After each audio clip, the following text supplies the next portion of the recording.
오늘이 몇 강인가? 13강인가? 12강? 13강으로 끝나는군요.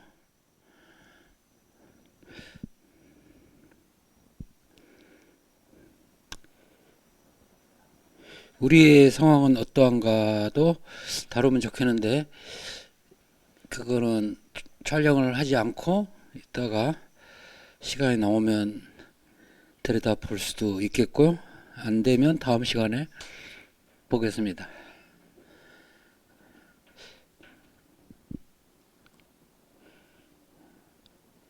이번 학기 내내 저는 굉장히 정성을 들였어요. 이거 만드느라고. 한번 끝나면 다음 그 주제를 가지고 PPT를 만드느라고 힘들기도 하면서 즐거웠습니다. 제가 이거를 20년 넘게 매 학기 주제 통합형 혹은 융복합 교양 과목으로 이화에 대해서 가르쳤고, 학생 수가 많을 때는 200명 되는 반을 2개 운영한 적도 있어요. 보통은 한 60명, 70명, 130명 뭐 그랬습니다. 그래서 17개의 단과대학이 있는데 그 단과대학 학생들이 들었어요. 올해 초에 은퇴하신 것 같은데 연세대학교 영문과의 김준환 선생님하고 제가 주로 개발했어요. 이 과목을. 그 선생님은 영문과인데 우리나라 모더니즘 시도 많이 연구했어요. 그래서 김기림 전집을 지금 내고 있는데 은퇴하시고 나서 쉴 틈이 없을 것 같아요. 즉 무료할 틈이 없을 것 같아요. 계속 그 작업을 하기 때문에. 그 김기림은 이제 여러분들 들어보셨나요? 우리나라 모더니즘 시인들 중에 중요한 사람들은 다 북한하고 연관돼서 끌려갔거나 아니면 자발적으로 갔거나 전부 남한에서는 지워졌어요. 그분들 이름을 잠깐 들자면 백석 들어보셨어요? 김기림, 정지용, 임화, 오장환 이런 사람들이에요. 예. 그런 사람들이 우리나라에 걸출한 모더니즘 시인들이었고, 남아있는 사람들 그를 우리가 이제 대표인 줄 알고 배웠죠. 그게 서정주, 뭐 이상 이런 사람들입니다. 근데 진국들은 다 사라졌어요.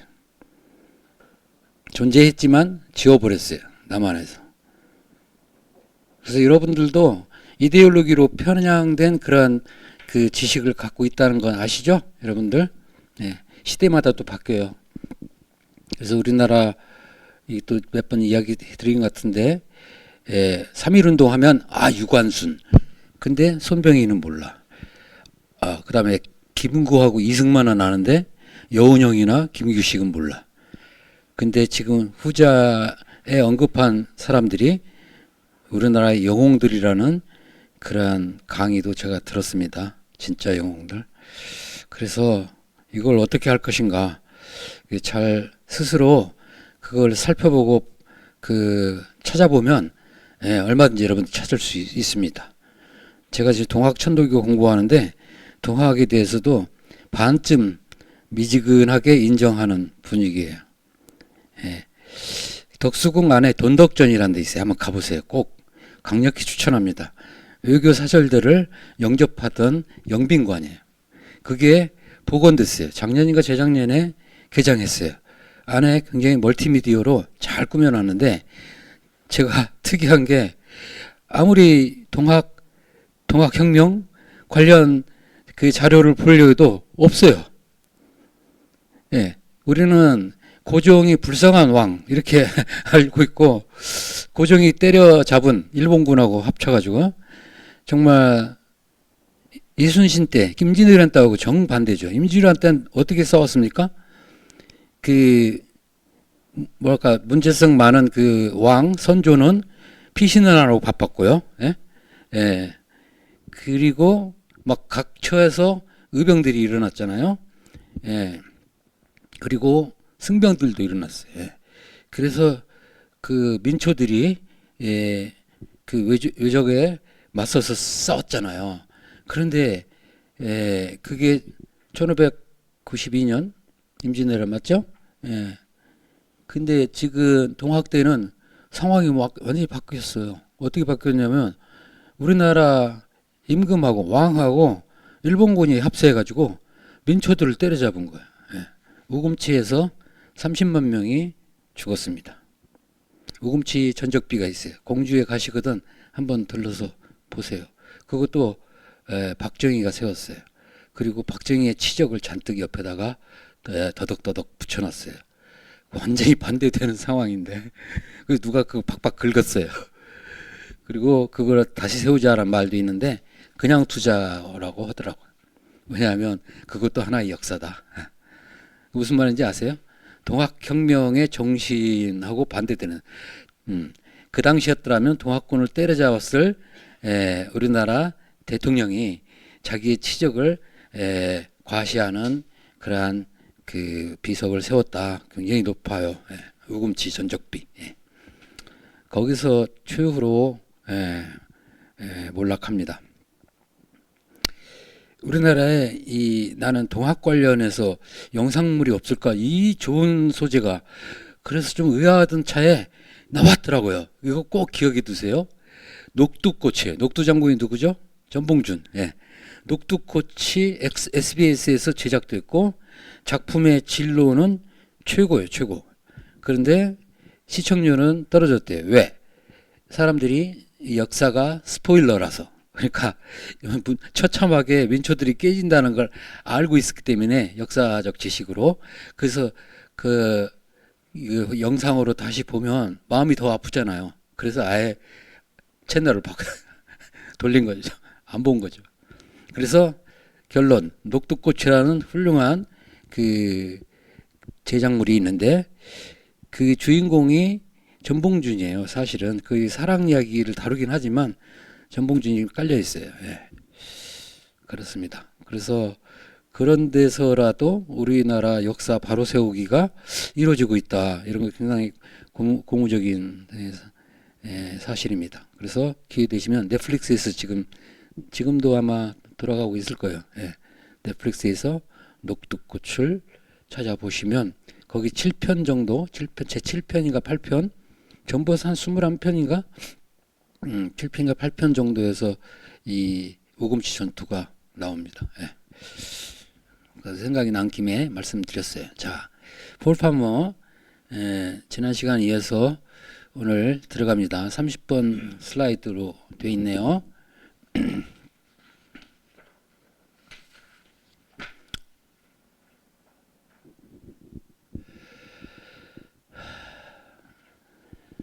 제 4장, 이게 지금 각 장, 이 책에, 지금 권력의 병리학, 이 책입니다. 이 책에서 우리는 일부만 다루는데, 일단은 책 속의 전체를 지금 하면서 한 장 한 장 챕터를 지금 보고 있어요. 그래서 제 4장을 보면 집집마다 전염병이 러시아 교도소에 재창궐하는 결핵, 러시아 감옥에 창궐한 결핵의 문제를 다루었다. 이 장에서는 누가 감옥에 가게 될 가능성이 큰지, 감옥에서는 누가 감염되는지, 그리고 누가 치료를 늦게 받거나 부적절한 치료를 받게 되는지를 결정하는 중심에 구조적 폭력이 있다는 사실을 보여준다. 이 책의 화두가 뭐라겠죠? 구조적 폭력이에요. Structural Violence. 1960년대 해방신학과 동시에 또 다른 일군의 학자들이 이 개념을 쓰기 시작했어요. 여러분들 폭력이라는 개념을 알죠? 국가폭력. 국가가 그 저지른 폭력에 대해서 좀 배상하고 조사하고 하는 우리나라 기구가 뭐가 있죠? 옛날에는 없었어요. 근데 최근에 생겼어요. 최근도 아니다. 노무현 대통령 때. 진실화해위원회입니다. 진실과 화해를 위한 뭐 어떤 그 위원회인데 줄여가지고 진실화해위원회라고 합니다. 충무로 근처에 있어요. 그게 이제 5년간 그 사업을 했는데 2차 사업이 그 문재인 정부 때 했어요. 그 여야가 초당적으로 그 합의를 했기 때문에 없애지는 못해요. 근데 어쨌든 사업이 종료됐습니다. 저도 개인적으로 우리 집안에 불행한 역사가 있어서 신청을 했었어요. 근데 결국은 흐지부지 됐어요. 그러니까 조사를 제대로 안 했더라고요. 예. 국가폭력. 자, 이 국가폭력에 의해서 그 희생된 사람들, 피해를 본 사람들이 민원을 제기할 수 있게 해놓은 창구입니다. 옛날에는 왜 그런 게 없었을까? 왜? 한번 상상해 보세요. 왜 그게 최근에야 생겼을까? 국가가 자행한 폭력에 대해서 정말 그 분노하고 억울하고 이런 사람들 많잖아. 숨죽이며 살아왔잖아요. 제가 답변을 해드릴게요. 여러분들이 좀 반응을 해주면 좋겠는데 왜 지금까지 없었을까? 간단해요. 괜히 인민군 하고 뭐 엮이거나 뭐 그래서 조사 결과 그렇게 나오면 어떻게 돼요? 그 집안 망해요. 예, 지목받고. 그러니까 쉬쉬하고 지내는 거예요. 제 외삼촌이 실종됐거든요. 행방불명. 1950년 9.28 수복 무렵에. 예, 예. 거기 동국대학교 영문과 학생회장이었대요. 예. 일본에서 오래 사셨어요. 해방돼서 이제 고향으로 돌아오자 해서 집안이 전부 돌아온 거예요. 그래서 서울에 살고 있었는데 그 외삼촌이 똑똑하고 공부를 잘해서 서울대하고 동국대 둘 다 합격했대요. 근데 동국대 쪽으로 갔대. 어머니가 그러니까 좀 점을 치신 분이었거든요. 저희 외할머님이 어머니 생각에서 불교 쪽을 좀 공부한다 해가지고 동국대를 선택했대요. 어쨌든 이제 수복됐다 해서 나갔는데 실종된 거예요. 예. 며칠 뒤에 군인들이 찾아왔대요. 확인하러. 여기가 전 아무개 씨 집입니까? 그리고 그냥 가버렸대요. 예, 확인하고. 어쨌든 그게 이제 둘 중에 하나인데요. 인민군에게 끌려갔거나 아니면 그 우리나라 예비검속이나 들어보셨어요? 보도연맹 그런 것과 연루돼서 그냥 총살당했거나. 예. 서울이 그냥 어수선한 혼란스러운 상황이었어요. 이 장면의 일부가 여러분들 국제시장이라는 영화나 아니면 태극기 휘날리며를 내 둘 중에 하나인 것 같은데 지금 처음에는 국제시장으로 알고 있었는데 예. 그 황정민이 주연한 영화 있잖아요. 그래서 우리나라 그 당시 역사를 지금 쭉 그린 거거든요. 물론 박정희 시대에 잘 살아보세요 그 이데올로기가 들어있기 때문에 문제성이 많다는 말을 들었어요. 예. 거기서 내가 얼핏 그 장면을 봤어요. 예비금속 보도연맹 그런 그 패거리들이 사람들을 학살하는 장면들. 그런 무법천지였습니다. 그게 희생되는지 국가폭력이 국가폭력이지 그게. 여수 순천 아시죠? 여순반란. 제주 4.3 다 그때 일어난 국가폭력이고요.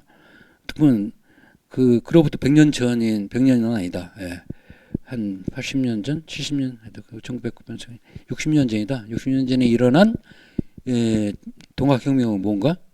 그것도 국가폭력이죠. 광군들이 무자비하게 학살했습니다. 민초들을.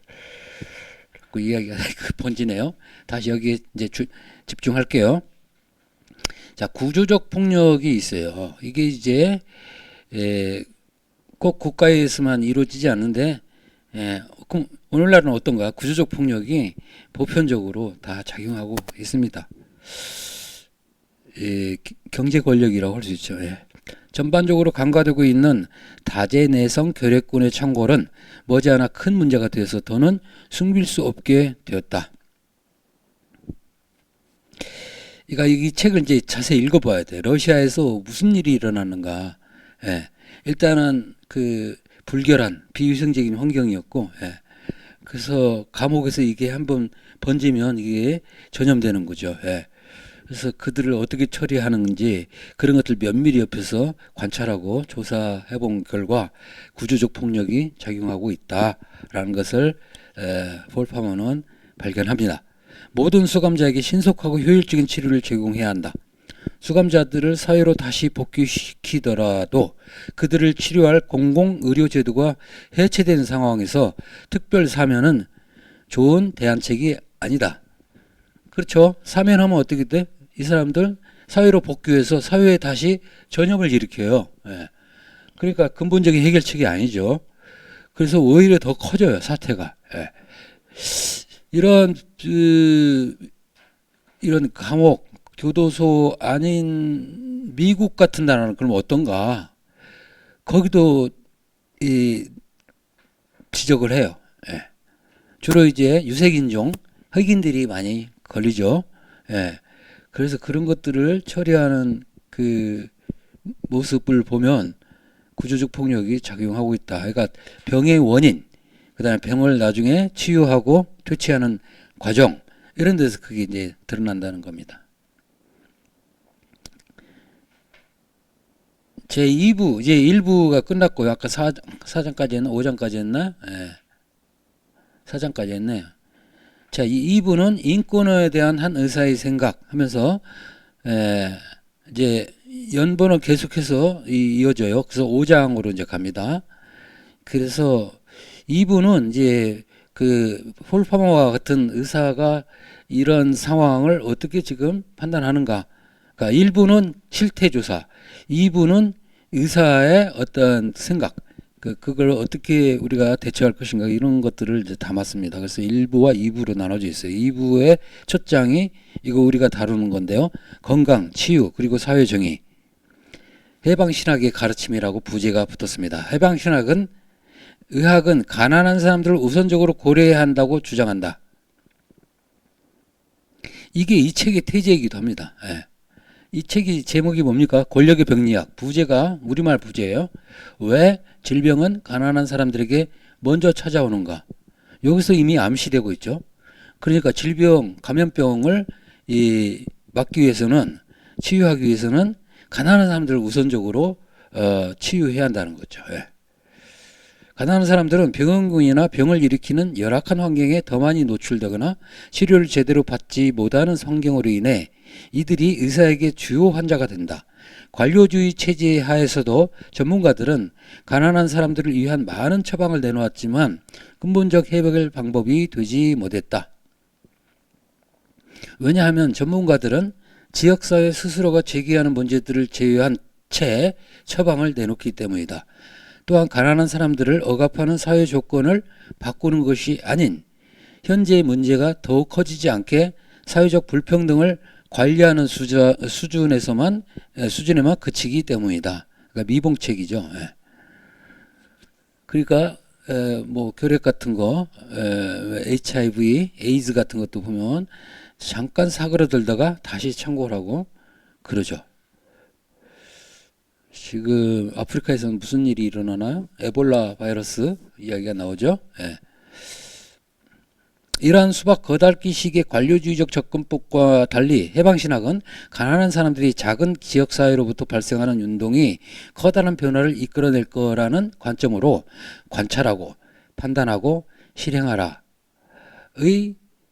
3단계 단순한 방법을 제시한다. 단순하지만 이런 원칙은 많은 제3세기에서 효용성이 입증되었다.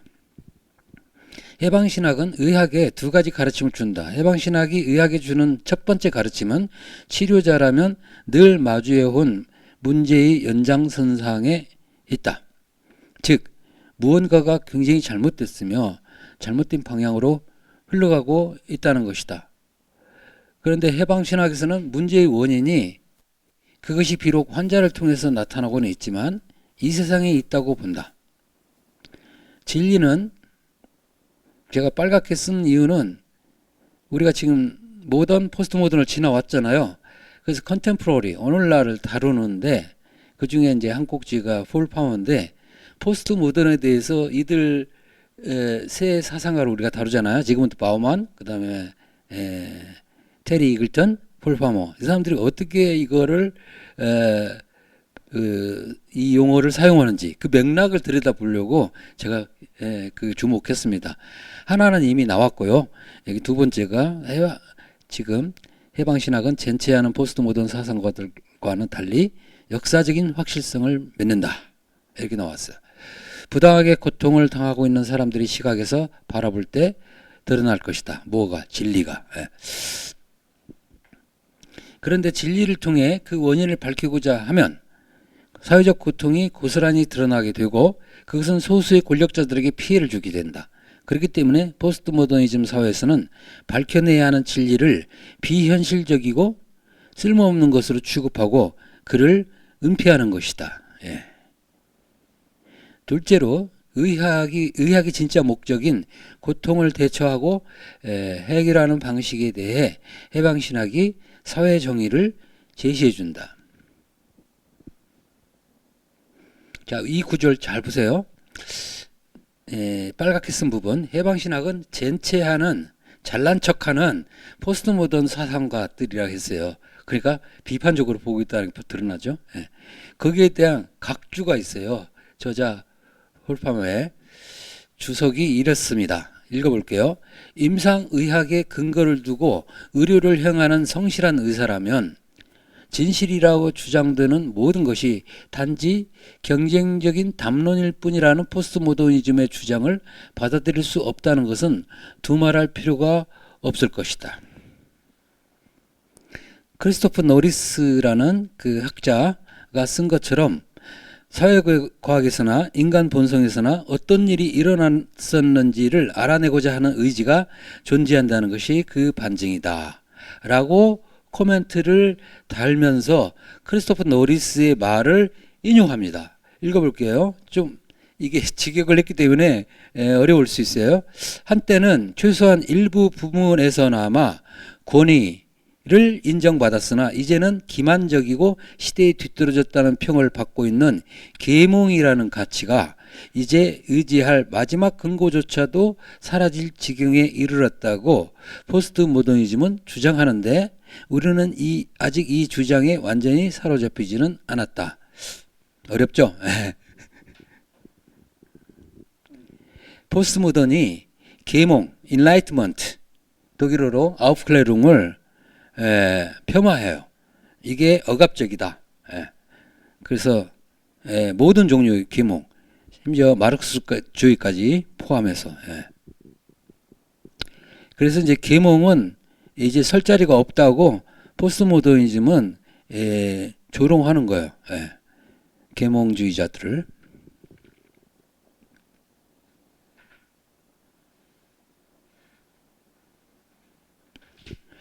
그런데 우리는 아직 거기에 사로잡히지 않았다. 계속 읽을게. 노리스 지금 평입니다. 포스트 모더니즘의 주장에 따르면 아직도 그런 근거를 찾고 있는 사람은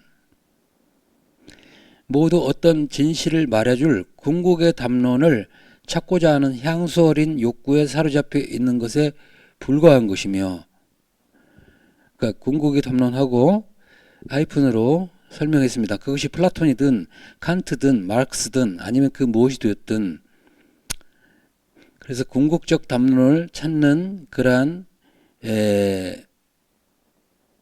사람들이다 라고 폄하하는 겁니다. 그 담론들은 진실과 거짓을 판별하는 문제에서 아무런 기준이 존재하지 않는다는 자각으로부터 조폐할 수 있는 거짓 피난처를 제공하는 것에 불과하다.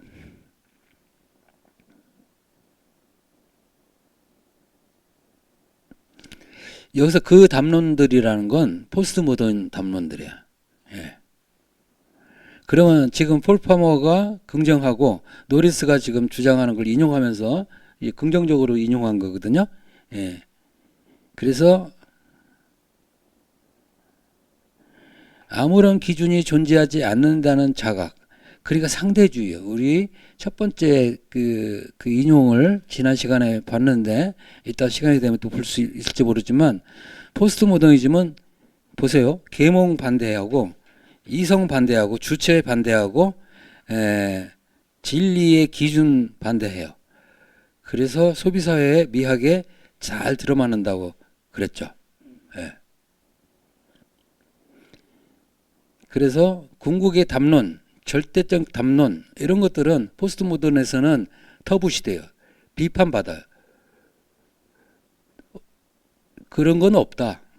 모두 담론이 평화 공존할 수 있다. 이런 식이에요. 그래서 어떤 담론을 내세워서 다른 담론을 억압한다든지 본인만이 그 진리라고 주장하는 그러한 것은 이제 지나간 시대다. 모던 비롯해서 모던 이전의 시대의 그런 것들. 그래서 계몽을 싸잡아서 비판하는데 제 느끼기로 강의하면서, 이 강의뿐만 아니라 이화에 대해서 강의하면서 계몽이란 단어가 젊은이들 사이에서 안 좋은 의미로 받아들여진다는 걸 눈치채고 놀란 적이 있습니다. 그 뒤로 저도 계몽이라는 단어를 애써 피하려고 했어요. 왜냐하면 괜히 긁어부스럼이 되잖아. 듣기를 싫어해. 불편해. 계몽하면 누가 누구를 가르치려 든다 그런 거거든요. 교훈, 진리 막 이런 걸 주장하는 건데, 근데 파머가 왜 이걸 인용했겠습니까? 예. 지금 가난한 자들, 그 다음에 질병, 이런 것들은 모두 팩트가 지금 보여주고 있거든요. 그렇기 때문에, 궁극의 담론을 비판하는 포스트 모더니즘은 허세야, 허세. 예. 사실은 우리가 사실을 직시하고 현실을 똑바로 바라본다면 문제의 원인과 그 다음에 치유 방책을 찾을 수 있다는 거죠. 계속 읽을게. 이거는 이제 다시 파머가 노리스를 인용하고 나서 또 덧붙인 코멘트입니다. 노리스가 지식인들과 걸프전에 관해 쓴 비판적인 글은 포스트 모더니즘의 어리석음에 대한 가장 훌륭한 비평 중의 하나이며, 이는 대서양을 사이에 둔 양대륙의 여러 대학에서 폭넓은 지지를 받았다. 또한 노리스의 What's wrong with postmodernism? 포스트모더니즘에서 무엇이 잘못되었는가? 그래서 Critical Theory and the Ends of Philosophy 라는 부제를 붙여가지고 1990년에 나왔어요. 그래서 지금 노리스를 훌륭한 학자로, 즉 포스트모더니즘의 허세를 날카롭게 지적한 학자로서 긍정적으로 인용하고 있습니다.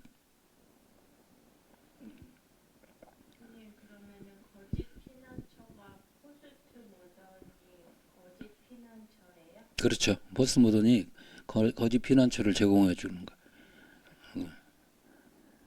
그러니까 팩트, 진리 이런 것들은 다 억압적이다 하고 두루뭉술하게 넘어가면서 상대주의, 그다음에 뭐 포스트 모던의 여러 현상들이 있잖아요. 그런 것들을 마치 피난처이냐 이게 제공한다는 거죠.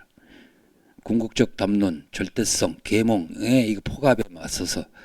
근데 계몽이 왜 폭력적입니까? 우리 여러분들 기억나시나 모르겠다. 학기 초에 그 KBS 김창원 그 PD가 찍은 포스트 모더니즘 어떻게 볼 것인가? 거기 도정일 교수가 한 말 있잖아요. 역사니 뭐 이런 거예요. 우리 이게 계몽 같은 것도 우리가 이루려고 했던 그런 가치다. 근데 이런 가치를 포스트 모던은 전부 부정해 버린다. 우리는 지금 모던도 제대로 지금 배우지 않았는데 모더니즘에 추구했던 그런 가치들을 전부 없애버리는, 그리고 부정하는 그 포스트 모던이 뭐 하자는 건지 하면서 개탄했던 장면이 떠오르는데요. 계속 할게요. 가난한 사람들의 고통에 대처하는 방식으로는 자선이 있고 개발이 있고 사회정의가 있어요. 이 흐름이 있다. 자선과 개발은 고통에 대처하는 방식으로 적합하지 않다. 그 이유는 자선과 개발의 관점은 불평등을 전제로 하여 가난한 사람들을 배려하지 못하기 때문이다. 현재 보건의료제도에서는 공리주의의 비용 효율성만 강조하여 가난한 사람들에게 적절한 의료 혜택을 주지 못하고 있다. 여기 핵심이 다 들어있네요. 비용 효율성이 구조적 폭력 다음으로 부각할 화두입니다. 비용 효율성, 제가 지난 시간에도 말씀드렸는데 이게 바로 자본주의가 작동하는 원리예요. 최소 비용으로 최대의 효율을 뽑아낸다. 노동자 10명 쓸 거 5명만 써. 이게 지금 자본주의 원리입니다. 비용 효율성. 자, 이 이유를 대가지고 지금 가난한 자를 뭐 치료한다든지 이런 것들 전부 비효율적인 것으로, 비합리적인 것으로 물리쳐요. 비판하고. 그러니까 문제죠. 예. 그래서 공리주의의 비용 효율성을 하는데 공리주의는 말씀드렸다시피 최대 다수의 최대 행복이야. 예. 지금도 이 사회를 지배하는 집단적 무의식 혹은 이데올로기는 뭐냐면 기업이 살고 우리가 수출이 늘고 생산력이 발전하고 하면 우리 모두한테 뭐랄까 혜택이 돌아갈 거야. 그리고 지금 가난한 사람들을 조금만 더 참으면 돼. 또는 가난한 사람은 본인 탓이야. 자기들이 게을렀기 때문에 가난한 거지. 이런 식으로 이 논리가 여러분들 우리의 무의식에 다 이게 각인되어 있는 거 아세요? 근데 사실을 조금만 들여다보면 부익부 빈익빈 양극화 이 불평등 이거는 이 자본주의가 고착화시킨 그런 현상이에요. 그리고 금수저 이야기, 흙수저 이야기 그런 게 왜 나옵니까? 예, 빈곤과 부의 대물림을 지금 확인해 주는 이야기거든요. 예. 물론 극복할 수 있는 예외적인 경우들이 있죠. 개인 성공 신화. 근데 성공 신화를 왜 봅니까? 봐라. 저 사람들도 어려운 상황인데 성공했잖아. 지금 우리나라도 전 세계에 지금 가난한 나라들한테 모범으로서 승격됐어요. 예. IMF나 세계은행에서 봐라. 한국을 봐라. 코리아를 봐라. 예? 이렇게 어려운 상황에서 IMF를 뚫고 나왔잖아. 금모으기 운동하고. 너희들도 좀 정신 차려. 저렇게 좀 모범으로 삼아. 본받아. 가지고 이런 식으로 다른 나라를 또 이렇게 족칩니다. 이게 자본주의 원리예요. 그런데 나라마다 조건이 다 다르고 사실은 그 빈곤의 그 수렁에서 빠져나오기가 어려워요. 거의 불가능한 상황인데 다른 방책이 필요해요.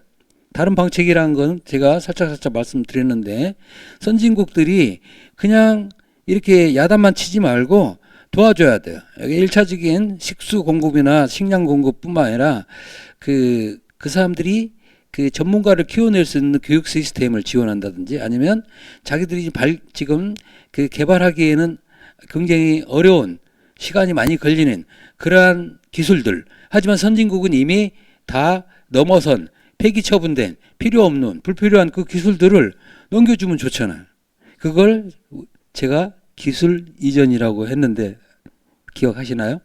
테크놀로지 트랜스퍼. 기술 이전. 그거는 그 선진국들의 의무예요. 그래서 그래야만 공동으로 기후위기 같은 거 대처하죠. 이제는 경계가 없습니다. 지금은 또 바우만도 지적했잖아요. 이제 터져 나오는 문제들은 전 지구적인 것이에요. 국경이 없어요. 기후위기가 무슨 어느 나라를 봐주고 어느 나라를 안 봐주고 그렇습니까? 공동으로 대처하려면 제3세계 국가들, 이런 개발도상국, 이런 사람들의 도움이 협력이 필요해요. 그럼 그런 사람들은 그런 나라들에게 협력을 이끌어내려면 어떻게 해야 돼? 뭔가 이게 give and take가 있어야 하잖아요. 그래서 도와줘야지. 왜냐하면 그런 나라들은 늘 이제 불만이 뭐냐면 선진국들, 당신들은 지금 잘 먹고 잘 사는데 산업화 이후에 당신들이 다 지구를 다 이렇게 만들어 놨잖아. 이렇게 화석연료로 태우면서 에너지를 막 쓰고 직접적인 노동을 시키지 않더라도 어쨌든 식민주의 시대에 우리가 다 뻔히 아는 이야기입니다. 그렇게 해서 다 해먹고 나서 우리가 이제 개발하려고 하니까 이제 하지 말라고 탄소 쓰지 말라고 당신들은 다 해먹었잖아. 100년 넘게. 이게 논리예요. 중국이 가장 먼저 이걸 강력하게 주장했습니다. 그리고 지금까지 먹혀요. 그러면 거기에 대한 반대급부를 보여줬잖아. 맞다. 우리들이 다 해먹은 거 반성한다. 그래서 우리가 개발한 기술 일부를 너희들한테 줄 테니까 그걸 잘 활용해서 가능하면 그 지구 온난화, 이 오염 이런 걸 줄이는데 너희들도 좀 협조했으면 좋겠다. 이렇게 하면 얼마나 좋아. 근데 인색해. 왜냐하면 그게 돈벌이 같았잖아요. 우리가 어떻게 해서 개발한 기술인데 그래서 공멸하는 겁니다. 아주 단순한 논리예요. 진리는 단순하다. 우리도 대기업들 때문에 소상공인들 죽어나가는 거 많잖아요. 그렇죠. 하청업체들. 죽는 사람들 보면 산재에서 죽는 사람들 보면 대부분이 지금 저거예요. 하청업체. 조금만 신경 쓰면 다 바꿀 수 있거든요. 법과 제도를 정비하고. 예.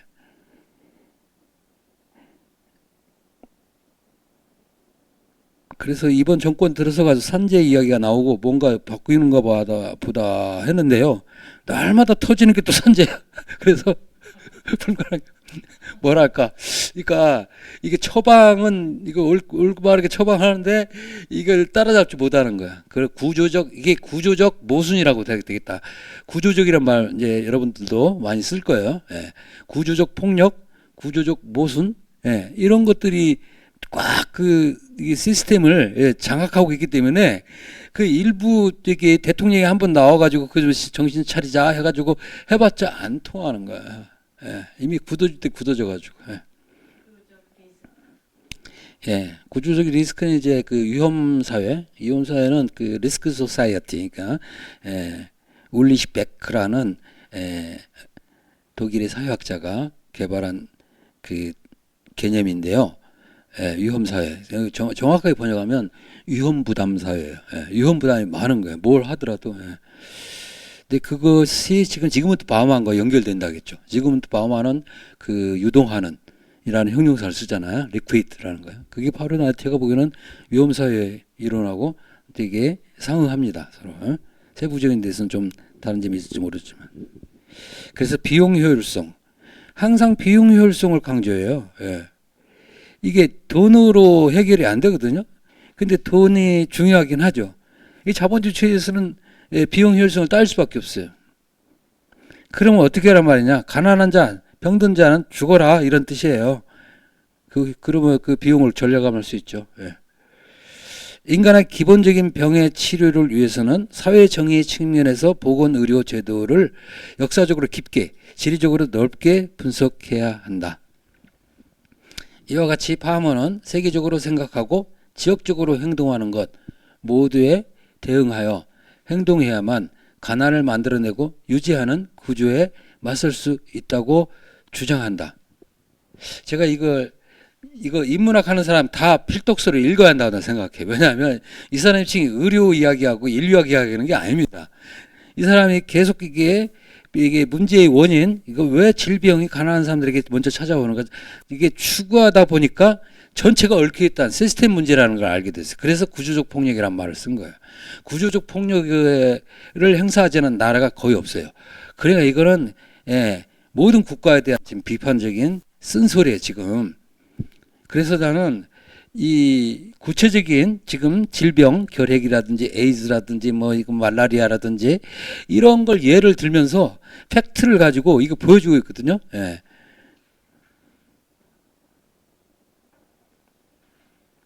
우리나라 불평등의 연구의 대가가 누군지 아세요? 뭐 여러 사람이 연구하겠지만 한 1, 2년 전에 은퇴한 중앙대학교 사회학과 신광현 선생이 있어요. 그분이 불평등 관련해서 여러분들 유튜브나 찾아보면 영상들이 또 있을 거예요. 그분들이 그 선생님이 팩트를 가져와요. 팩트.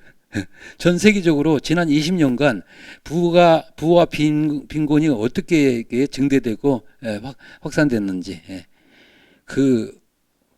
끔찍해. 그러니까 점점 부는 집중하고요. 상위 1%가 지구의 전체 부의 뭐 50% 이상을 차지한다. 뭐 이런 것부터 시작해가지고 여러 그 통계 자료를 다 갖고 있어 그 선생님. 그러면서 그 자세히 들어보면 결국은 구조적 폭력 이야기야 그 사람도. 그 교수도 이 구조적 폭력 이게 고착화된 이 시스템 자체가 지금 문제인 거야. 그래서 아주 냉철하게 분석을 해주세요. 그래서 이제 사회정의 지금 이 구체적인 것은 텍스트를 보셔야 돼요. 자선해 가지고 이 문제를 해결해요, 여러분들? 자선은 그게 땜질이에요. 그 가진 자, 부유한 자들, 지금 그 문제의 원인을 제공한 자들에게 양심을 조금 발라주는 그런 역할밖에 못해요. 자선이 물론 필요하죠. 저도 자선 많이 하는데요. 국제난민기구부터 시작해서 그 그린피스 뭐 여러 군데 합니다. 그 다음에 옥스팜 가난 그 빈곤, 아프리카 주로 이렇게 식량 위기 이런 것들을 직접적으로 지원을 하더라고요. 그런데 그런 자선이 근본적인 해결책이 안 돼요. 저도 하지만. 그러니까 어떻게 보면 역설적으로 자선이라는 이 제도가 좋은 제도가 사실은 문제의 뿌리를 치유해야 하는데 그거를 치유하지 못하도록 막는 그러한 역할도 한다. 예. 이게 이데올로기적인 땜질이죠. 예. 개발은 뭡니까? 디벨롭먼트 개발해야죠 물론. 근데 이 개발의 논리로 가면 또 공리주의적 비용 효율성을 강조하는 자본주의 논리에 또 말려 들어가요. 예. 자, 우리가 지금 예를 하나 들어보죠. 기후위기를 탈출해야 하는데 탄소 중립을 실천하려면 어떻게 돼요? 화력발전소 짓는 걸 이제 스톱하고 원자력을 쓰자. 청정 에너지다. 그래서 여러분들 원자력 발전소를 더 짓는다. 예, 그게 개발이에요. 그게 해결일까요? 그럼 원래 제대로 된 해결은 뭔가? 저는 개인적으로는 당연히 신재생 에너지죠. 근데 정부에서는 그건 또 시간이 많이 걸리고 돈이 많이 들고 비용 효율성이 없기 때문에 그래서 당분간 원자력 에너지를 쓰고 그 다음에 화석 연료는 당장 지금 없앨 수가 없으니까 우리가 당장 에너지가 지금 위기가 또 닥칠 수 있으니까 당분간 한 20년간 쓴다, 30년간 쓴다 이런 식의 처방이에요. 그러니까 개발의 논리가 항상 작용하죠. 개발. 이거 말고도 많은 예들이 지금 날마다 여러분들이 접할 수 있어요. 옛날에 천성산인가 어떤 스님이 그게 터널 뚫는데 반대해가지고 막 단식하고 그랬잖아요. 투쟁. 예. 근데 그 사람이 그냥 그 사찰을 보호하기 위해서 하는 게 아니라 거기 생태계를 보호하려고 했던 거죠. 예? 이 생태계가 살아나면 장기적으로는 더 이득이에요. 그런데 지금 당장 지금 송전선을 내려보내야 하기 때문에 아니면 철도 KTX 그걸 뚫어야 하기 때문에 그러니까 단기적으로는 그런 시각을 가지니까 어떻게 돼요? 예. 결국은 그게 자본주의 논리죠. 그래서 개발이 그래서 비판받을 수 있는 건데 이 폴 파머가 이 책에서는 어떤 예를 드는지는 텍스트를 직접 보시면 알 수 있어요. 어쨌든 자선과 개발은 해결이 안 된다. 근본적 해결책이 아니다. 그럼 뭐냐? 사회정의예요. 정의. 이 사회정의라는 말 속에서 이미 해방신학이 울려 나오고 있죠. 예. 예. 사회정의는 뭐 이제 이야기 될 텐데 인간의 기본권인 병의 치료를 위해서는 사회정의 측면에서 보건의료 제도를 역사적으로 깊게 넓게 분석해야 한다. 이와 같이 파머는 이제 세계적으로 생각하고 전 세계적으로 행동은 지역적으로 하는 것. 이 모두에 대응해서 행동해야만 가난을 만들어내고 유지하는 구조에 맞설 수 있다고 주장한다. 그러니까 이 사람은 지금 가난이라는 게 구조적 폭력과 밀접하게 연관되기 때문에 그걸 지금 해결해야 한다는 거지. 그래야만 질병도 우리가 막아낼 수 있다. 그러나 그는 해방신학의 관점과 주요 개념이 라틴 아메리카라는 특수한 상황에서 적용할 수 있었던 것이지 해방신학이 절대적인 어떤 원리, 교리는 아니라고 주장한다. 즉 해방신학만이 할 수 있는 방안이라고는 주장하지 않으면서 살짝 자기의 논리를 조심스럽게 대해줄 것을 지금 요청하고 있어요. 무슨 말인지 아세요? 해방신학만이 지금 이 권력의 병리학을 해결할 수 있는 방안이다? 절대 그렇게 주장하지 않고 자기가 라틴 아메리카에서 활동을 하다 보니까 그 지역에서는 해방신학이 바로 자기가 지금 믿는 그러한 제대로 된 방책, 즉 가난한 자들을 우선시하는 그러한 정책을 지지하더라 해서 해방신학 관점과 자기의 관점의 일치점을 말할 뿐이지 다른 지역, 다른 대륙, 아시아라든지 아프리카에 모두 이게 적용되는 건 아니라고 이렇게 제안을 합니다. 마지막에 가서. 다음 6장에서는 선지자들의 경고, 시장 중심의 의료에 대한 비판. 이건 여러분들이 상상할 수 있죠. 최근 과학과 기술이 발전할수록 이러한 혜택을 받는 사람들의 불평등 수준의 차도 점점 증가한다. 그러니까 과학기술 혜택을 받는 사람이 따로 있죠. 이는 모든 부문에서 시장 중심으로 효율과 이익만을 판단하기 때문이다. 의료에서도 시장 중심 원칙이 적용되는데 민간 의료보험과 건강관리기구가 그 예이다. 인간의 기본권인 의료가 상품이 되고 오직 영리사업을 위해서만 제공되고 있다. 이러한 현실을 브렌다 사노와 올가 같은 사람의 사례에서 적나라하게 드러내고 있다. 이들의 사례에서 각각 신약을 구할 수 있는 권리가 시장의 힘에 양도됨으로써 가난한 병자들이 제외된다는 점, 치료 방침에 순응하지 않는 것이 아니라 순응 못할 수밖에 없는 환경에 놓였다는 점, 재정이 모자라서 가난한 사람들을 치료 못하는 것이 아닌 돈이 강자에게 쏠려 있다는 점을 짚어낸다. 여러분들 조금만 들여다보면 자세히 신경 쓰면 이런 예들이 날마다 뉴스에서 터져 나옵니다. 그 제주도에서 의료 관광객들을 유치하자. 이 돈 이야기거든요. 그러니까 돈 벌자, 관광객들. 그런데 그로 인해서 생겨나는 부작용에 대해서는 생각지 않아요. 예를 들어 공공의료가 무너진다든지. 그러니까 공공성은 당연히 이렇게 민영화되고 막 이쪽도 비용 효율성으로 가게 되면 이게 뒷전으로 밀려날 수밖에 없죠.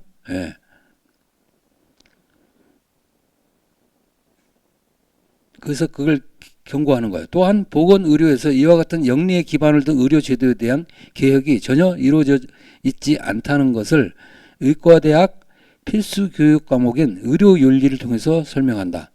의료윤리는 의료기술의 혜택을 받을 수 있고 비용을 지불할 수 있는 사람들의 윤리에 대해서만 논의 주제가 되고 불평등한 의료 접근성으로 인해 죽어가는 사람들에 대한 윤리는 주제가 되고 있지 않다. 이렇듯 비용과 이익을 강조함으로써 발생하는 인권 침해에 대해 파머는 사회정의의 목소리가 필요하다고 역설한다. 그래서 아까 자선, 개발, 사회정의라는 세 방법론이 있는데 그 중에서 앞에 둘은 맞지 않고 현실에 사회정의가 중요하다. 그것이 이제 맞서는 자본주의 논리는 비용 효율성이다.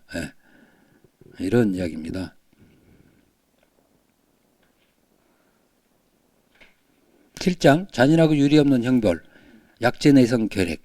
교도소가 결핵의 증폭기 역할을 하는 한 그에 대한 효과적인 치료가 보장되지 않는 한 결핵은 처벌의 일부가 되고 있다. 국가가 존재한 이래 국가는 처벌권을 남용해왔다.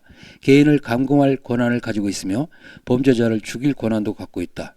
그러나 사형 집행을 기다리는 수감자에게도 질병의 위험으로부터 보호받을 권리를 비롯한 일정 정도의 권리는 존재한다. 그러므로 미국에서 수감자를 결핵에 걸려 죽게 하는 것은 법에 어긋나는 일이다. 즉 이제까지 관습으로 수감자들이 제대로 보호받지 못해온 역사적 사실이 있으니 이제 우리는 공공정책을 통해 스스로를 규제해야 한다.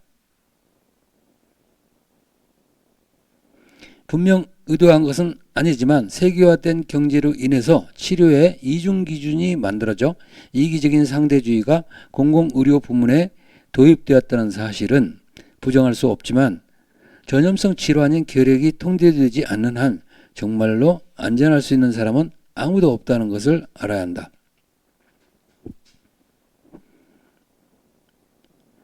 8장 새로운 과제, 세계화 시대의 사회적 권리와 의료윤리. 우간다에서는 피실험자의 혈청 바이러스의 양, 다른 성병의 동시 감염 여부, 그리고 HIV의 위험 인자로 알려졌거나 추정되는 요인들 사이의 상관관계에 관해 시행된 무작위 대조군 실험에서 1만 5천 명의 실험 참가자들이 치료를 받지 못하고 그들의 배우자들은 배우자가 HIV 양성이라는 사실을 인지하지 못한 사례가 있었다. 이 사례를 통해 선진국과 후진국에서의 의료 연구에 불평등하게 적용되는 의료윤리의 모순이 드러난다. 이 의료윤리라는 과목을 강조하더라고, 파모가. 그러니까 의과대학 학생들한테 의료윤리를 반드시 가르쳐야 한다. 예. 그러니까 그거는 다시 말해서 그 자본이 원하는 대로 가서는 안 된다. 비용 효율성만 강조하는 그러한 기업의 논리에 휘둘려서는 안 된다. 뭐 그런 이야기. 그래서 이 의료윤리의 핵심은 그겁니다. 가난한 자들을 우선시하는 치료 방법이 가장 효과적인 방법이다. 그러니까 의료윤리 입장에서 봤을 때. 그래서 그들을 먼저 치료해야 한다는. 그래야만 전 세계적으로 퍼지는 거, 전염병이, 감염병이 퍼지는 걸 막을 수 있죠. 이 사례 외에도 선진국에서 치료받을 수 있는 사람들은 치료할 수 있는 병이 후진국에서는 치료받을 수 없는 사람들에게는 치료할 수 없는 병이라는 사례를 통해 의료윤리 모순이 드러난다. 따라서 모순적인 전통적 의료윤리를 대체할 세계적으로 형평성이 있는 건강이 목표인 세계화 시대의 새로운 의료윤리는 반드시 필요하다. 그러니까 제가 왜 인문학 하는 사람들이 이거 읽어야 하냐면요. 이게 전 세계적으로 지금 문제가 얽혀 있잖아요. 예, 지금 구체적인 질병이라는 사례를 통해서. 그렇기 때문에 그게 제대로 구체적으로 와닿는 거예요. 예.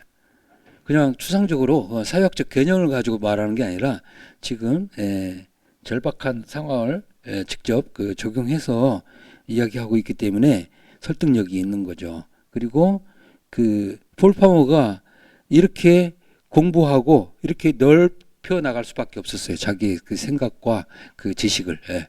왜냐하면 아무리 IT에서 그 자선병원을 운영한다 할지라도 뭔가 해결이 안 되거든요. 계속. 예. 감염병은 계속 돌지. 그다음에 이게 뭐 어디서 손을 대야 할지. 그래서 연구를 많이 한 결과입니다. 근데 이게 바로 인문학의 핵심을 찌른다고 나는 생각해요. 당연히 사회과학도 마찬가지죠. 사회과학도 인문학을 바탕에서 생겨났는데 사회과학도 이거를 들여다봐야 한다고 생각해요. 그러니까 우리나라도 인문학 하는 사람들은 사회과학을 중시하고, 하지만 사회과학이 굉장히 그 통계 위주 그래가지고 좀 자본주의 친자본주의적인 것도 많고 그래서 문제점이 많습니다. 그래서 그거를 필터링을 해가면서 사회과학 그 논리들을 그 배워야 돼요. 반대로 사회과학 하는 사람들은 인문학적 지식을 갖고 있어야 돼. 인간이란 무엇인가, 생명이란 무엇인가 이런 것들을 생각해야지. 그렇지 않으면 그냥 통계 자료만 가지고 이러쿵저러쿵 논문이나 쓰고 그러한 직업인으로 전락해버립니다. 9장 보건과 인권 다시 세우기 방향 전환을 위해 의학과 보건 관련한 문제는 오랫동안 인권운동의 주변부에 머무르며 시민권이나 참정권에 비해 사회경제적 권리의 신장에는 진전이 거의 없었다. 자, 여러분들 제가 계속 이게 그 강조할 것 강조하면서 환기시키 드립니다. 자, 구조적 폭력이 가장 중요한 단어라 했죠. 그 다음에 그것이 지금 연관되는 또 다른 자본주의적 폐해가 비용 효율성이라고 했죠. 그 다음에 세 번째 단어가 사회 경제적 권리. 지금 여기 제가 표시한 이걸 알아두시면 좋겠어요. 그러니까 아무리 인권을 존중한다 할지라도 인권이 보장된다 할지라도 사회 경제적 권리 즉 그 인권을 구체적으로 보호하고 실현할 사회적 경제적 조건이 없으면 갖춰 있지 않으면 인권은 다 그냥 헛말이다. 쓸데없는 말이다. 그래서 이 사회 경제적 권리라는 그 단어가 생소할지 모르겠는데요. 이거를 밑줄 그어 가지고 꼭 그 기억하시기 바랍니다. 그러니까 예를 들어 이게 뭐 지금 질병에 걸린 사람들을 그 치료할 수 있는 약이 있다고 해봐요. 병원이 있고 그런데 환자들이 안 와요. 너무 이게 전통적인 인습 때문에 안 오나? 왜 저러지? 저들은 지금 주술적인 사고에 지금 사로잡혀가지고 이게 치료해 주겠다는데 안 와. 알고 보니까 시골에서 자기 사는 데서 그 병원까지 오는데 버스값이 없는 거야. 버스비가. 그 버스비를 제공해야 돼요. 그 이야기예요. 단순한 이야기입니다. 사회 경제적 권리가 없는데 그 사람의 치료받을 인권의 차원에서는 지금 치료해 주겠다고 하거든요. 예. 근데 못하는 거예요. 그런 사례를 이 책을 읽다 보면 다 구체적으로 다 나와요. 예. 그거를 기본권이라고 할 수 있어요. 그렇죠. 기본권. 이제 기본권에 이제 인권이 들어가고 인권을 구현할, 보호할 사회 경제적 권리까지 포함한. 그러니까 기본권 개념을 어떻게 상정하냐에 다 다르죠. 범주를. 예. 기본적인 권리인 건 맞아요. 근데 이게 근데 세계 인권 선언에 이게 들어 있어요. 아, 그러게? 예. 그러면 그거를 근거로 해서 그 헌법 소원 같은 거 제출을 할 수 있어요. 예. 그다음 그 사례로 러시아 감옥 내 결핵 사례를 들 수 있다. 러시아 감옥 내의 결핵 문제는 러시아 의사들의 책임도 아니고 기술적이거나 경제적인 문제도 아닐 뿐만 아니라 수감자들의 치료 거부 때문도 아니다. 이 문제는 불평등한 권력 구조에서 구호 활동 또한 불평등했기 때문에 발생한 사건이다. 따라서 공중보건에 대한 권리는 필수적인 사회 경제적 권리가 되어야 한다. 그러니까 우리는 교도소에 수감된 사람들은 뭔가 범죄를 저지른 사람들이고 그 사람들을 우선적으로 치료할 이유가 없거든요. 예. 그 사람들이 무슨 호텔에 지금 놀러 왔나? 호텔이 지금 투숙했나? 그죠? 근데 문제는 뭐냐면 그런 열악한 환경을 이제 방치하거나 그 사람들이 치료를 먼저 해야 하는데 이게 우선순위에서 밀리다 보니까 어떻게 돼요? 감염병이 도는 거예요. 더 퍼지는 거야. 나중에 통제할 수 없는 상황. 예? 그래서 그런 단순한 이야기입니다. 이를 위해 보건과 인권을 위한 새로운 의제가 발휘되어야 하고 그 의제들은 다음과 같은 원칙들에 근거해야 한다. 첫째, 건강과 치유를 새 의제의 상징적인 중심으로 삼아야 한다. 둘째, 서비스 제공을 실질적인 중심에 둬야 한다. 셋째, 보다 효과적인 서비스 제공을 위해 새로운 연구 방향을 정립해야 한다.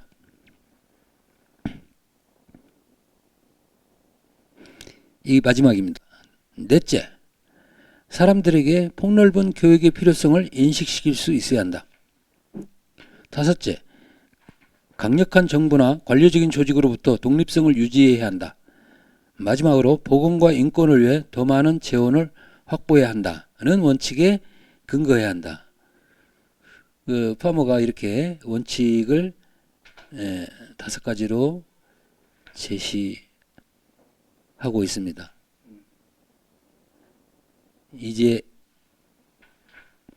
이제야말로 본문으로 들어갑니다. 아마티아 센의 추천사. 아마르티아라고 이제 나오더라고요. 그래서 그 두 가지로 다 검색해야 돼요. 그냥 아마티아 혹은 아마르티아. 원래는 아마르티아, 르가 들어있거든요. 구마 센이라는 사람은 1933년생 인도 출신 경제학자, 철학자, 1988년에 노벨 경제학상을 수상했다. 그는 특히 후생경제학, 빈곤과 기아의 원인 규명, 인간의 능력 중심 개발 이론으로 유명합니다. 경제 발전의 목적은 단순히 GDP의 증가가 아니라 개인이 실질적인 자유를 누릴 수 있는 능력을 신장시키는 것이라고 주장했다. 그래서 이 사람 책이 자유로서의 발전이 있고요. 세상은 여전히 불평등하다. 그리고 정의의 아이디어. 제가 다 찾아봤어요. 정체성과 폭력은 제가 읽어봤는데 좋은 책이에요. 그러니까 이런 사람들이 경제학자이면서 인문학을 자연스럽게 표현하고 있어요. 그만큼 인문학적인 그 배경 지식도 갖고 있고 관심도 있고. 그런데 그냥 그 실증적인 그 연구만 하는 그 경제학자들하고는 다르죠. 그러니까 경제학도 보면 이 자본주의의 제동을 거려야 한다.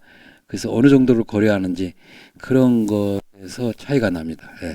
그래서 이 지금 어용 경제학자냐 아니면 사회비판적 경제학자냐 그게 이제 드러나는데 세는 이제 후자에 속하는 당연히 숫자로 보면 적죠. 예. 그 다음에 세상이라는 나의 고향 이런 책들이 나와 있습니다. 여기 보면 예, 그렇죠? 벌써 나오잖아요. 여기 경제학자가 왜 이런 개념을 써요? 이게 인문학적인 개념 아니야? 정의, 정체성, 폭력, 자유, 불평등, 인권. 경제학에서 이런 단어를 쓴다는 것은 예, 어색한 거예요. 예, 맞지 않죠. 예. 그런데 이런 개념을 쓰잖아요. 그러니까 보통 경제학자가 아니죠. 이 사람은 폴 파머와 친합니다. 둘 다 비슷한 걸 추구하기 때문이죠. 이제 센이 추천사를 썼습니다. 추천사가 좀 괜찮아요. 좋더라고요. 원인과 개선책. 이 책에서 제시하는 이 책을 지금 권력의 병리학이라는 폴 파머의 책을 지금 소개하는 추천사예요. 예. 제시하는 빈곤과 고통의 원인과 개선책에 대해서 많은 학자들이 공포를 불러오는 사회적인 원인에 대해 다루기를 주저하며 큰 그림을 마주보는 것을 감당할 수 없는 도전처럼 여기는 반면에 파머는 의사이자 인류학자, 보건의료 중재자로서 복잡한 현실을 통합적으로 분석한다고 말한다. 바로 이겁니다. 통합적으로, 통섭적으로. 이 진정한 융복합이죠. 그러니까 이 파머가 의학만 지금 다루지 않잖아요. 인권 문제, 그러니까 사회학, 뭐 심리학, 문학, 뭐 할 것 없이 다 지금 동원하고 있어요. 그게 통합적인 분석이죠. 그렇게 해야만 문제의 본질에 접근할 수 있기 때문입니다. 이게 원인과 개선책에서 그래서 그런 측면을 지금 높이 평가한다는 이야기고요. 두 번째 개념과 방법. 현상에 대한 파머의 설명 방식은 간결한 정의가 아니라 데피니션이 아니라 사례들을 통해서 기술하는 방식이다. 그는 구조적인 폭력이 어떤 것인지 혹은 권력의 불균형이 어떻게 작용하는지를 하나하나 사례를 들어가면서 설명한다. 독자는 개별 사례들의 다양한 내용을 관통하는 하나의 전체적인 시각을 얻을 수 있게 된다.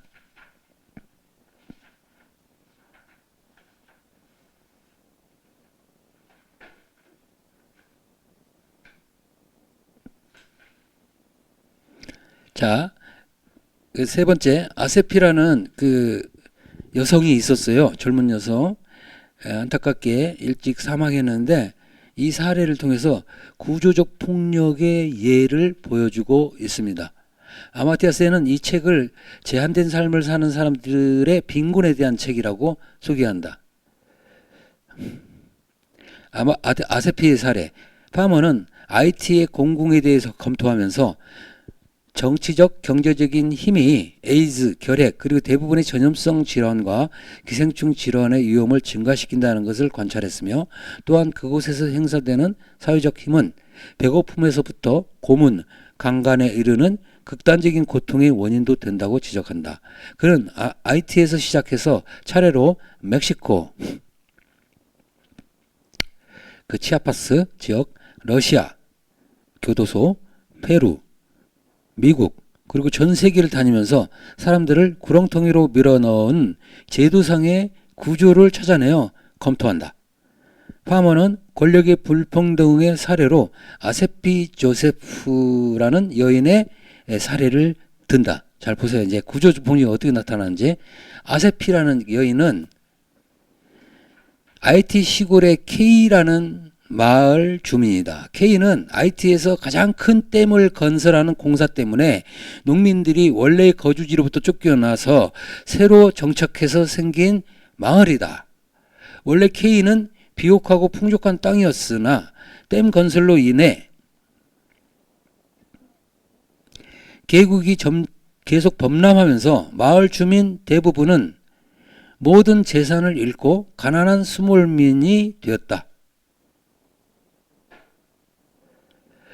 마을 주민들을 가난하게 만든 댐은 그들에게 어떠한 도움도 되지 않았다.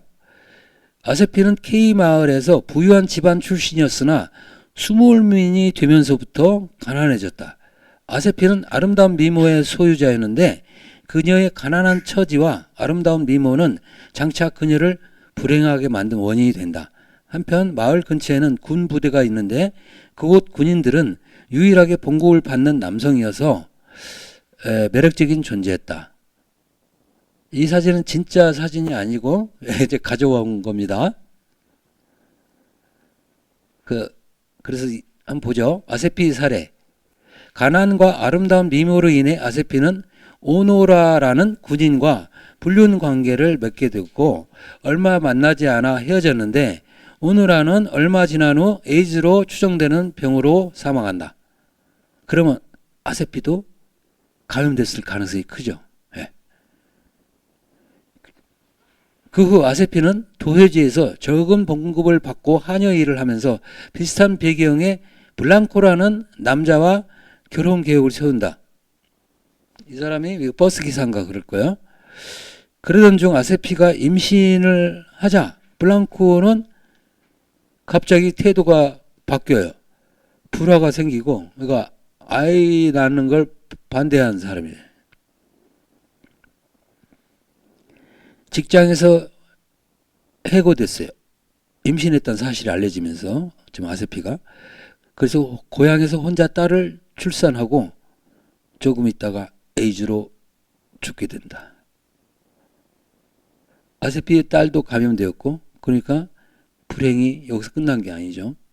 오노라의 다른 애인들도 에이즈에 감염되었으며 아세피의 죽음으로 남은 가족들은 매우 고통스러워했다. 자, 아세피 사례에서 나타나는 권력의 불평등, 구조적 폭력을 들어봅시다. 첫째, 관료주의예요. 그 다음, 계급 차별, 성차별, 계층화된 사회 이런 것들이 차례로 아니면 동시에 작용합니다. 첫째, 댐 건설 사업은 워싱턴에서 계획되었고 IT에서 실행된 것이다.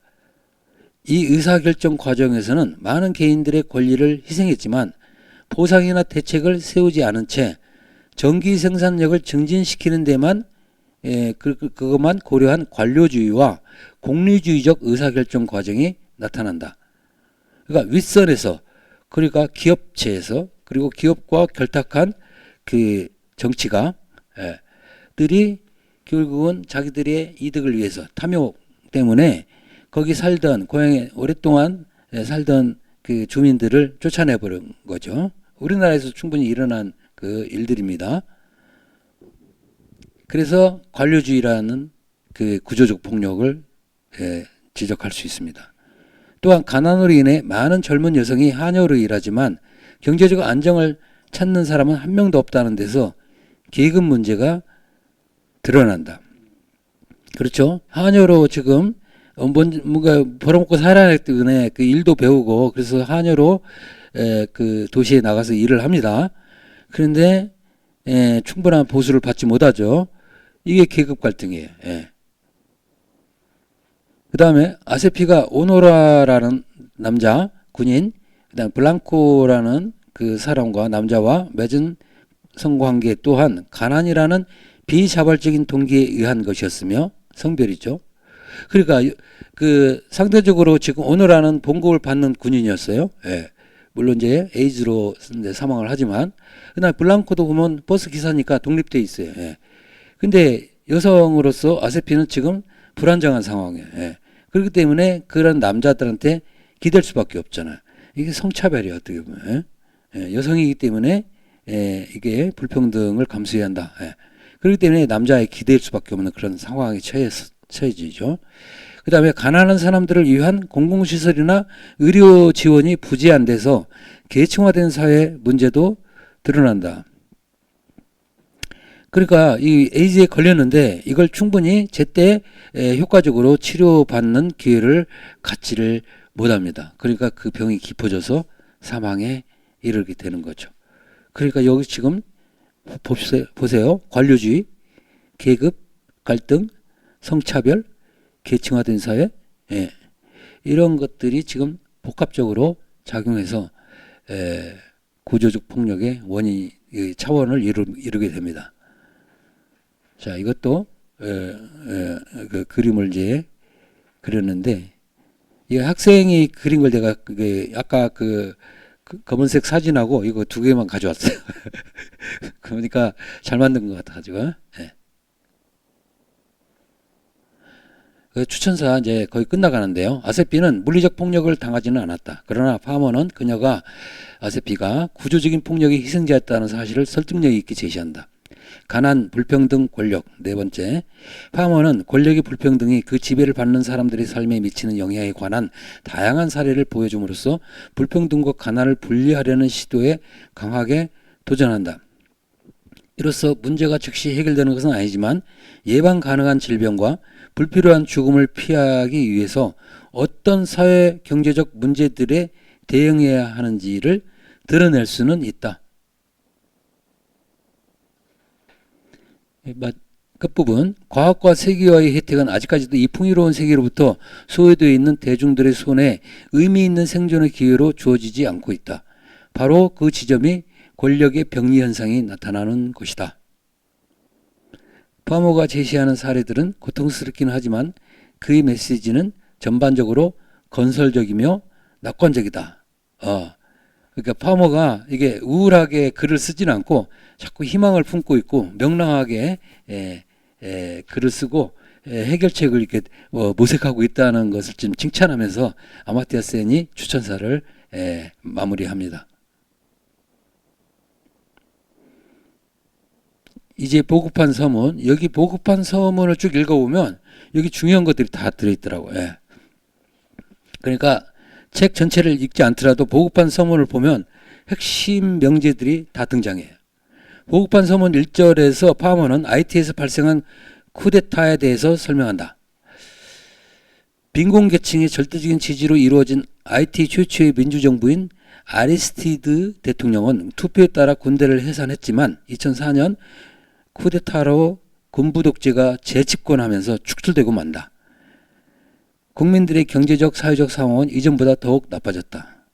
이 글에서 말하는 쿠데타를 조직한 주체는 바로 미국이었는데 미국은 정부의 원조를 봉쇄하며 반정부 진영을 원조했고 반군을 훈련시켰다는 의혹을 받고 있다. 여러분들 라틴 아메리카 나라들 저도 전문가는 아닌데 다 들여다보면 미국이 직간접으로 개입하지 않은 미국 특히 CIA가 개입하지 않은 나라가 없습니다.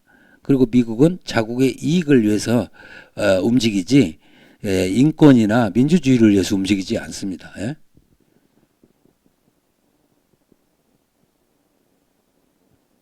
비정부 기구들조차 반정부 진영에 기부했다. 이는 미국 정부, 유럽연합, 국제은행들이 IT로 하여금 공공부문의 개혁을 통해 즉 신식민주의에서 그들의 피해자가 될 것을 요구하기 위해서였고 아리스티드가 이를 거부하자 원조를 중단하는 것이었다. 그러니까 종속적인 관계를 지금 유지하려고 하는데 아리스티드가 딱 나서가지고 그 독립선언을 하니까 어떻게 돼? 저놈 봐라 해가지고 이제 축출하게 만든 거죠. 간접적으로. 예. 그 쿠데타를 일으켜가지고 군부가 그래서 축출됩니다. 그러니까 민주적인 절차를 통해서 선출된 대통령을 몰아낸 거야. 그러고서 원조를 중단하고 하니까 아리스티드 정부는 못 살겠다 이렇게 되는 거죠. IT는 기본적인 국가 기능조차 수행할 수 없게 되자 민주정권이 축출되고 말았다.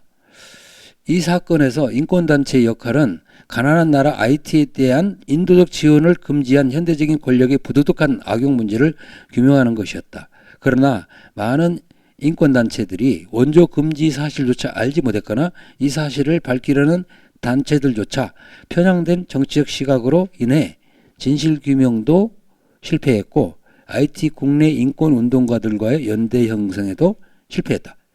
또한 이들은 복지 신장 활동에서 소외 당사자들의 참여를 배제하는 세계적 불평등 구조를 그대로 반영하고 있는데 인권단체들이 국제기구들을 만족시키기 위해서 성과 중심적으로 운영되고 있기 때문이다. 그러니까 인권단체에 대한 지금 비판입니다. 인권단체들이 그 현지 실정에 맞는 그걸 정확히 관찰하고 그거를 이제 문제를 해결하는 대로 노력하기보다는 자기들의 어떤 운영 방식을 유지하기 위해서 예, 그래서 국제 기구들을 만족시키기 위해서 성과 중심적으로 운영한대요. 예, 이런 것들을 예, 비난하고 있습니다. 파머가. 그 결과 인권 단체들은 투쟁으로부터 점점 멀어지고 있으며 인권이 사회정의와 양심적인 운동이 아닌 일부 전문가 집단에 특화된 언어가 되어가고 있다라고 비난합니다. 2절에서 쉬었다 할까요? 예, 좋습니다.